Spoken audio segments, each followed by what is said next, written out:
Good morning, everyone. Welcome to the Law of Attraction Life Coaching Podcast.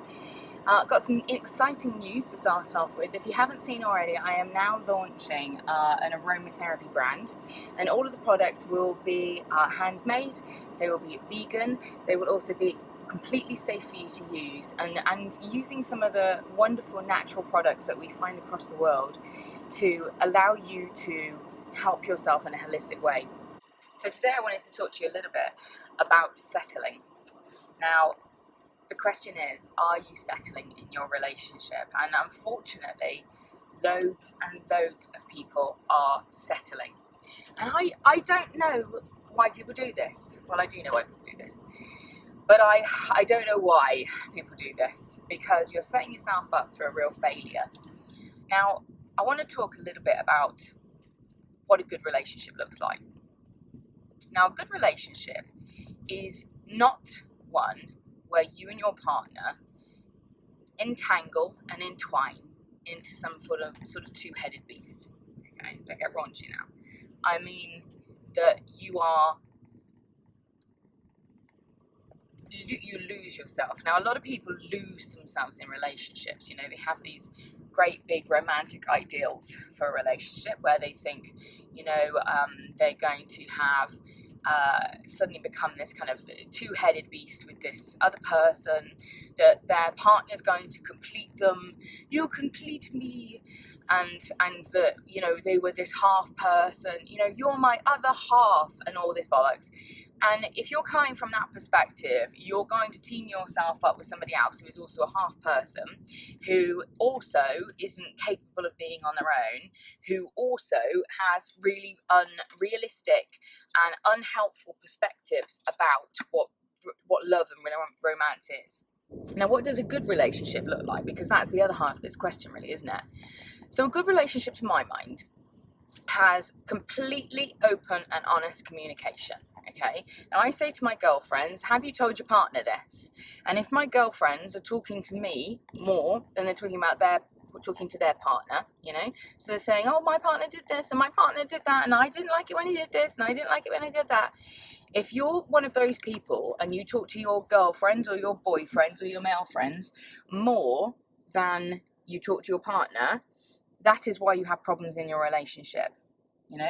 Your communication with your partner should be more open than any communication that you have with anybody else. You should talk about all the difficult topics, all the rough stuff, all the things that affect you, upset you, hurt you, make you feel anxious, everything. You should talk about everything with your partner, because if you don't talk to your partner and you're not talking to your partner, then you might be in a situation where you are, you might be in a situation where your communication is closed. And when your communication is closed with your partner, actually what you've got is a situation where they don't really know you. They don't really know who you are. They don't really know what you're thinking. They can't really help you or make you feel better in the situation. So say, for instance, that you're anxious about a friend of your partner, okay? So say they've got a friend of the opposite sex and you feel a bit anxious about it, and you get a silly little thought in your head that goes, oh my God, they're cheating on you with such and such, okay? Now, these thoughts are completely normal and natural, and it doesn't signify that there's a problem in your relationship. What it does signify is that you are insecure, okay? That you're insecure, that's it. Now, this doesn't have to be insecurity that's lasting a lifetime. It could be a second of insecurity. And that second of insecurity raises the uncomfortable thought of, oh my God, I'm not enough for my partner. Maybe my partner would cheat on me. I see that person who my partner is talking to as being somebody better than I am. Now, how can your partner allay your fears and make you feel better and more comfortable in your relationship if you're not honest with him or her, and you tell him or her how you feel? Now, often, a lot of people don't tell their partner how they feel because they go, oh, that's silly, that's not something, or they get into a panic about it, and then they start looking for other signs. Well, I won't tell him about it. Maybe I'll just look. I'll find out. I'll look. And then people go down this really weird pathway of distrust where they may be in a situation where they start checking their partner's phones or looking over their partner's shoulders at the texts, okay? Look, if you're insecure, going down a route in a pathway of checking your partner's phones or reading their text messages or attempting to stop them going out is not going to help you. Okay, it's not going to help you. It's going to make things worse because your partner then is going to feel that you don't trust them. They're going to notice that you're watching over their shoulder more, and they will start to be irritated by this, which is fair enough. And so they'll probably start to maybe hide their phone or take their phone with them because they don't know why you're distrusting them and why you're being so nosy. Now, the good side of this would be if you had said in that original moment, oh my God, I'm feeling really silly right now because I feel a bit insecure about you and X. And at that point, your partner would probably, if you've got a good relationship, say to you, what are you on about? Why do you feel that? We're just friends, babe. Like, I don't look at that person at all like that. And then they'll start to notice that you're feeling a little bit insecure, and so they can make more effort with you. Darling, don't think like that. You know I love you. You're my favourite. You're my person. You're my soulmate, and I love you. And then they will start to make action that will make you feel more secure. And then this is the end of that silly thought, because a problem shared is a problem halved. So for starters, you've gotten it out, okay? I think that things that you keep inside your head become tormentors, you know, because you allow it to whir and whir and whir and whir, and allowing these thoughts to whir around your head all the time. And it's like they gather, like a rolling stone gathers moss, because all of a sudden it starts off as this little thing. You know, it starts off with this little thought, like, oh my God, my partner might cheat on me, through just normal thought patterns, these normal things that people think on a daily basis, you know, these normal things that your brain does, you know, brain catastrophizes, that's what it does. But it starts off as something that's a little normal thought pattern, and then it turns into something much bigger. And because a rolling stone gathers moss, suddenly it's not just this thought pattern that perhaps your partner is going to cheat on you. Suddenly you're looking for more evidence to back up this thought pattern. And so the next thing that you do is you suddenly think, oh my God, look, he touched her shoulder there, you know, when he asked her in the pub, does she want a drink? And then when they greet each other, he gives her a hug, you know, and these thought patterns suddenly become, you know, too much all the time for you to be able to deal with, you know, far too much for you to be able to deal with. And you find it difficult because nobody is allaying your fear. And so what you've got is a really unbalanced thought process. You've got a thought process of looking for evidence to say that your partner is a cheat, and nobody balancing those scales at all by telling you and allaying your fears. Okay? And this is why you go right off on one, and there's no need for you to go off on one. Actually, all you needed to do in the first place was say to your partner, I'm feeling a bit insecure and I think this, and your partner, if it was a good partner, which hopefully you've picked a good partner, would settle those fears for you and make you realise that your fears are not rooted in anything other than fear. And you've got to remember the acronym of fear is false events appearing real. You know, most things that we're frightened about, most things that we worry about, have never come to fruition and never will come to fruition. Take a moment right now and think about all of the things that you've worried about in your life. You know, it could be that your partner was cheating on you. It could be that you know, your boss said to you in the morning, I need to have a chat to you later, and you thought all day, oh my God, what have I done wrong? I'm going to get sacked. You know, if you're somebody who's naturally of an anxious disposition, you've probably spent weeks of your life worrying about things that never happened. You know, and I say if you worry, you suffer twice, because worrying doesn't help anything. It doesn't do anything. It doesn't prepare you for anything. It's not constructive. It's just destructive. So you need to think about that. You need to think about the fact that most of your worries are pointless, are fruitless, and never ever come to fruition. And so you can start to recognize actually that some of these thoughts that you have that you think are valid are actually not valid. And you can start to begin to think about the fact that what you imagine often is false. And so when you're having these thought patterns that you're not balancing because you haven't let it out of your head, it's just a rolling stone gathering moss, what you're doing is creating in your mind a lot of misery and a lot of sadness unnecessarily. And then you keep this running and running in your head until you go and speak to your friends finally. And then you say to your friends, oh my God, I'm just so worried because I think he's cheating on me. And your friends are like, what? Why do you think that? And then you give them all this evidence, this one-sided evidence that you've picked up on. And they're like, oh my God, yeah, no, I see what you're saying. And they start to reaffirm you. Now, they're reaffirming it because they haven't got a clue what you're talking about. This guy's just cutting me out like an asshole. They haven't got a clue what you're talking about because they have only got your one side. Yeah, so one-sided, things that we put across to our friends, they'll probably start agreeing with you because they've only got that one side. But actually, it isn't this one side that you're painting out as being, one thing. It's a two-sided story, and you're only getting half of it, and this is why it's massively problematic. And when you don't talk to your partner about these things, there is only going to be one side, and you, with the confirmation bias and your beautiful brain and subconscious that wants to prove you right, will start to look for evidence to back up your thoughts and assumptions. And often, the thoughts that you have and the assumptions that you have are incorrect, but your brain will look to give you that evidence, even if there isn't really any evidence there to give you, which is really sad and unnecessary. And so you could be in a situation where you are wrecking your relationship unnecessarily, just because of the fact that you were uncomfortable to communicate.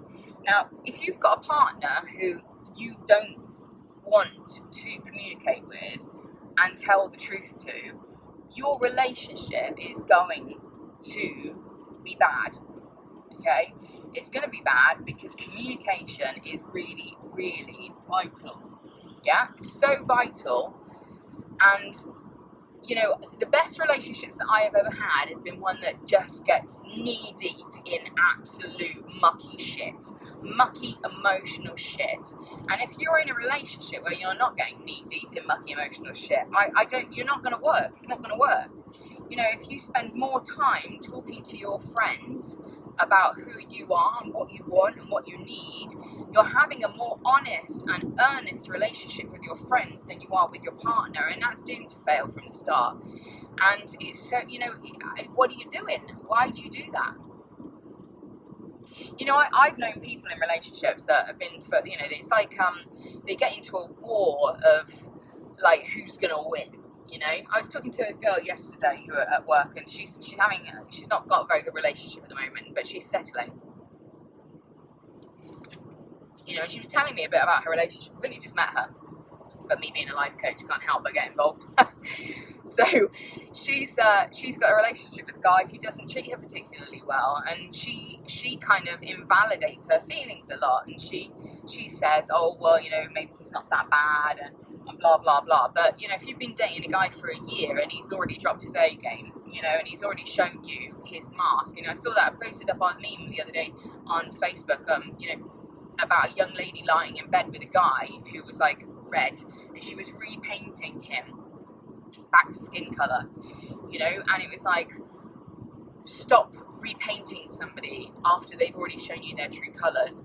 And I see this a lot. People are kind. People want to believe that the people that they're in relationships with are good people. They want to see the best in people. They want to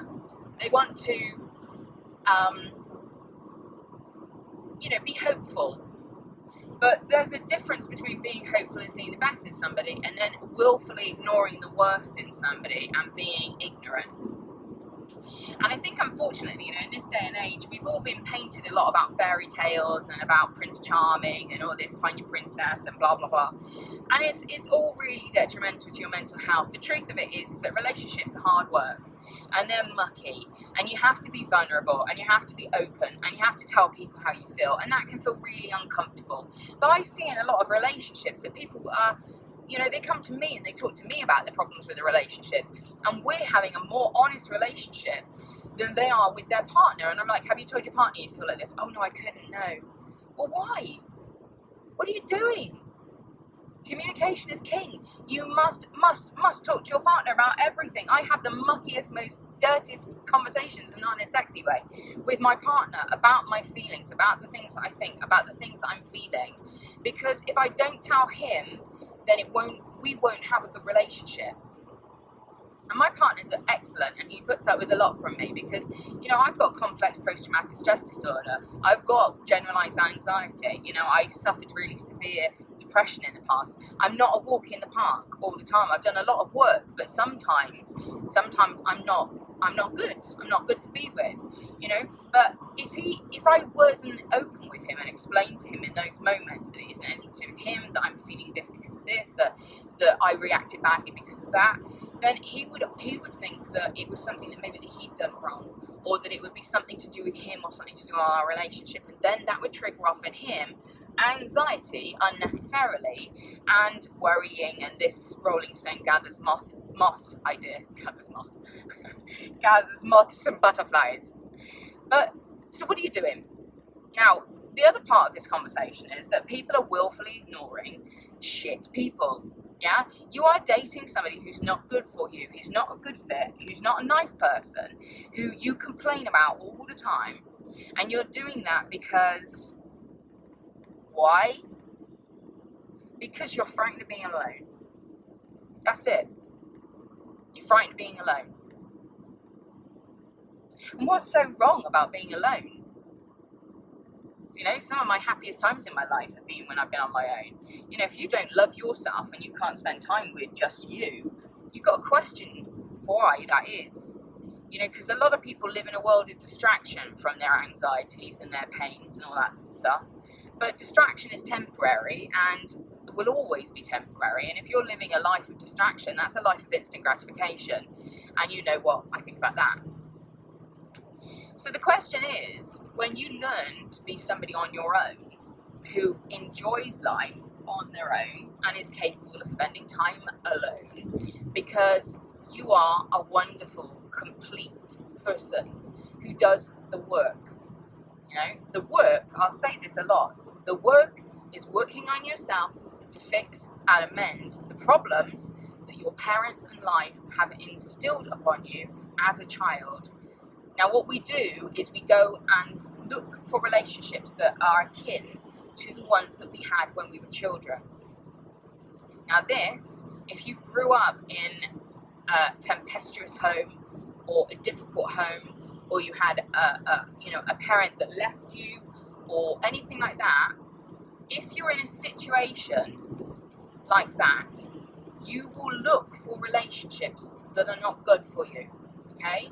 And so you need to do the work before even starting to consider getting into relationships. If you're a serial dater and every relationship that you've had up until now has ended badly, and now you're in a relationship that you're just holding on tight in a hope that it will improve, it's not going to improve until you improve. And often when you start to improve, when you start to level up, your vibration changes so significantly that all the shit that isn't for you drops away. And people get really fearful about that because they're like, oh my God, but I'll be on my own. It doesn't matter. You don't mind being on your own after you've done the work, because you have worked out that you're a good person that is competent and capable, and that you've worked through all the bad poopy stuff that makes being on your own uncomfortable. And it's so important, because we've got a world of people who are in relationships that they've settled for. And when you settle, you compromise your happiness and you compromise your boundaries. And I mean, I can remember watching an Eartha Kitt. If you don't know Eartha Kitt, she was the original Catwoman. And Eartha Kitt I think she's still single now. And Eartha Kitt, she was having an interview with this guy, and she was like, the guy said to her, "Don't you want to settle down?" And she was like, "Settle, darling, why would I settle? If somebody's not going to come in and be good enough for me, I'm sure as hell not going to settle." And that's a woman who knows her worth. That's a woman who knows her worth. And if you don't know your worth because you think that you're not good enough, you haven't done the work. You haven't gotten up in the morning and told yourself that you love yourself. You haven't gotten up and told people how you feel. You haven't done the work. And so you try. People do this. They don't do the work alone, so they go and try and do the work with their partner. But you're teamed up with somebody else who needs to do the work. So all you're doing is triggering each other all the time. Triggering each other because you're both shit. You're both shit. You're both unhappy. You're both unfulfilled. You haven't done the work. And so you pair your bullshit to somebody else's bullshit, and you get a fucking big pile of bullshit. You know, and that turns into misery. And I've seen people in marriages for years of misery, of hoping that the other person's going to fix them. If my partner just did this, then everything would be okay. Come on, how old are you? How old are you? You can't change the internal from the external. You have to change the external from the internal.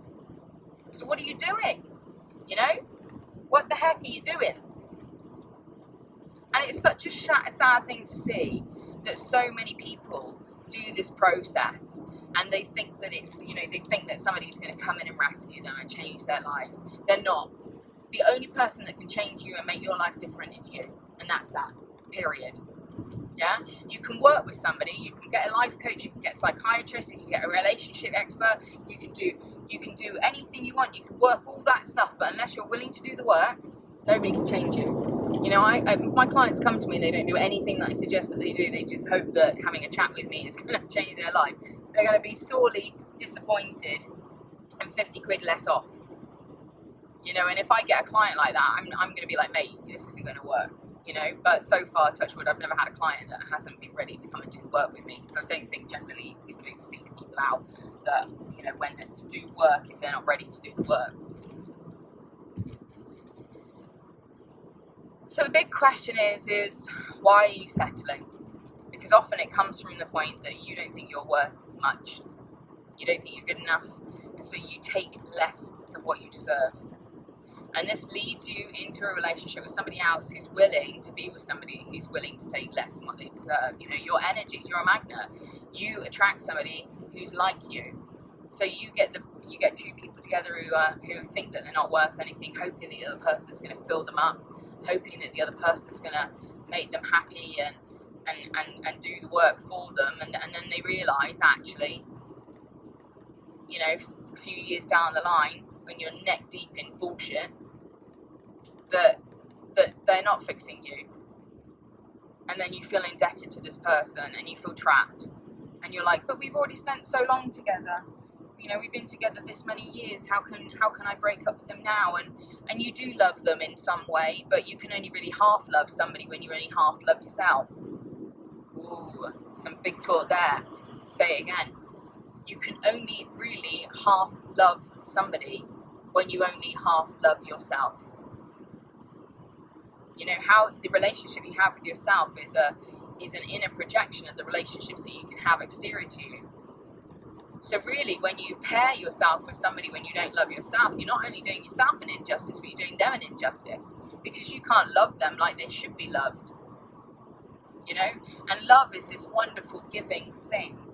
You know, and it's not 50-50 all the time. Sometimes it's 80-20. You know, it's like saying, I've got a broken ankle and you carry me 50 meters and then you put me down and you go, well, it's your turn now. You have to carry me 50 meters. It's not how relationships work. It's 50-50 in the way that when you've got a broken ankle, I'll carry you. And when I've got a broken ankle, you'll carry me. That's the 50-50. But sometimes when the other person is suffering, you're carrying 80, 90, 100% of the weight. You know? But, you know, men, how much do you carry when your wife is pregnant? How much do you carry when you support her? How much do you carry when you go to work and you're really the main breadwinner? You carry a lot of the stuff. You know, women staying at home, looking after your children, and foregoing a lot of things sometimes to be a good mother to your partner's child, you know, and in other ways, loads of ways. But it's not always 50-50 in the instant, but it's always 50-50 in the long run, you know, and that's really important. And unfortunately, a lot of people aren't doing that.